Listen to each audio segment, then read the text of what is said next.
Hey everyone, Josh here with Fresh Start Customs, and today we're going to be reviewing the WeCreat Lumos slide extension tray. You've probably seen our last video where we did talk about this, and we said we were going to have a dedicated video for that, and that's this video here.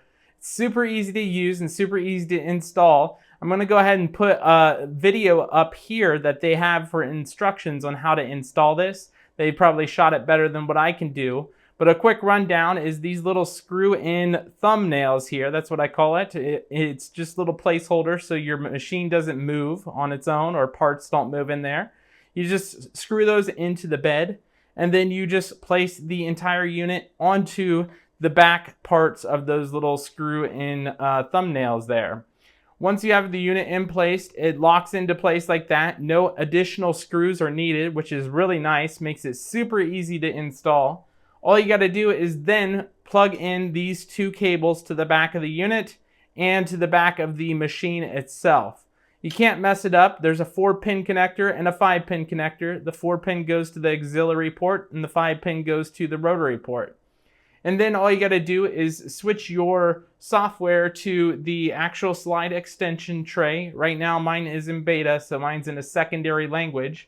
Yours will be in English, and you may also have markers on your tray down here. I don't have markers to where to put this, so I had to look this up and try and figure that out on my own. But it's super easy, just one on the plate and one on the actual outside plate here, and that's how you line it up. Once you have it assembled, all you got to do is then get a sheet of material that's long enough. So something like this. This is scratch paper here. This is going to be our example for this video here.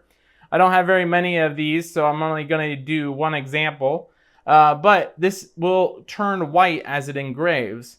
What you need to do is you need to focus this manually. So as of right now, it will not autofocus, at least not for me in the beta software. So in the actual software, hopefully there is autofocus.